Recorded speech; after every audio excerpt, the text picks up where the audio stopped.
In winter 2009, the city of Chicago and a not-for-profit organization called Chicago 2016, backed by PR firm Hill Knowlton, submitted an official bid to the International Olympic Committee for Chicago to host the 2016 Olympic Games. Chicago 2016 claimed that over 80% of the city's residents approved of the bid. They didn't. So over 4 consecutive Saturdays in the middle of a bitterly cold winter, a group of Chicagoans created a series of competitive events to prove it.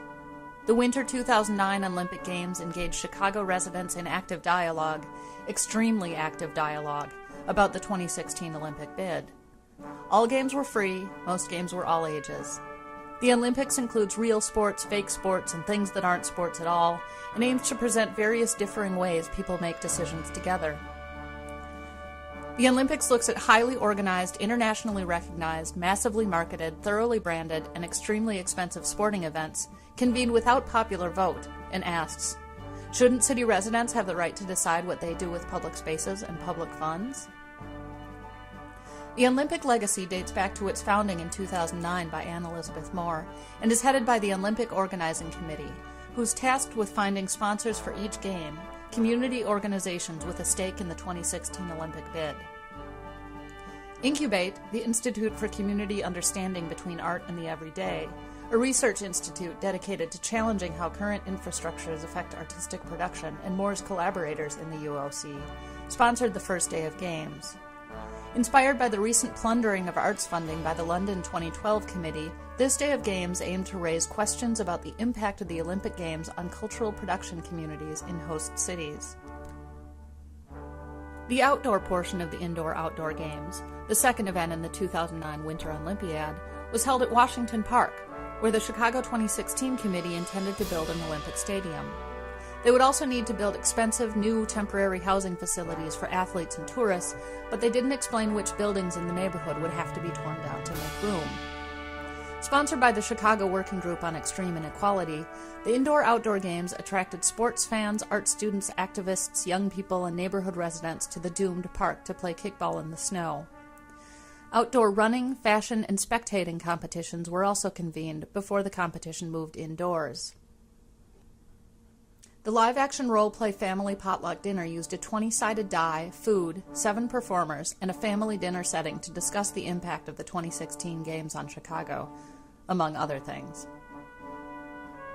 Quimby's Bookstore was the official intellectual sponsor of the Olympic Games. Founded in 1991, the independent bookstore is a Wicker Park Bucktown tradition and a national testament to the vitality of democracy.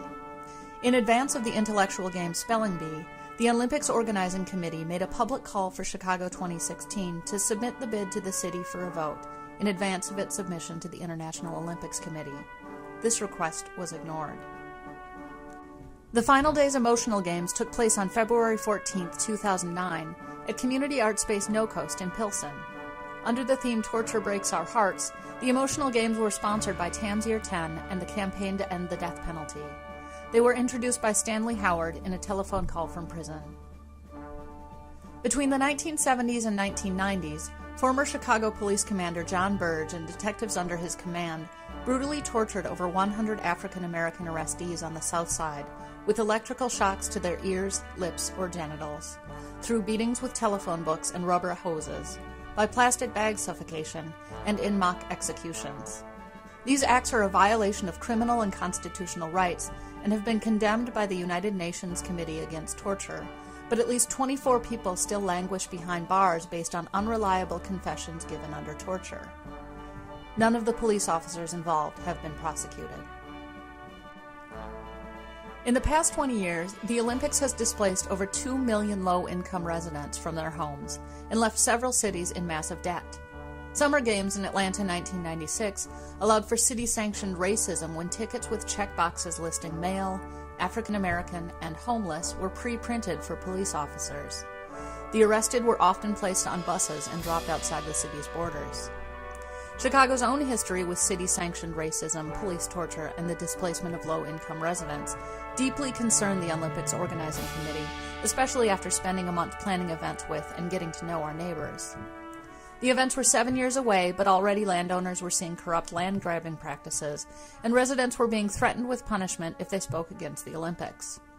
Chicago 2016 members flooded neighborhood meetings to monitor and control the debate, while signing secret deals with the Chicago Park District for the use of public land.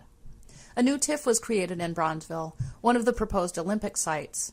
Mayor Daley's controversial funding initiative that siphons off tax money for special projects meant that neighborhood would pay higher rates to cover the cost of the 2016 Olympic Games. Still, Daley and Chicago 2016 continued to claim that the Games would not be paid for with public funds. In response to this obfuscation and the threat of overspending, the Olympics created a transparent financial system and forced all judges to submit to the same tests of skill as competitors had in an effort to create a new model for giant sporty mega events. The $375 Winter 2009 Olympics budget was entirely funded by small donations and created through group participation. Over 60 people walked away with Winter 2009 Olympic medals during the month of Games. By closing ceremonies, 78% of residents in a Chicago Tribune online poll had voted no to hosting the Olympic Games in 2016.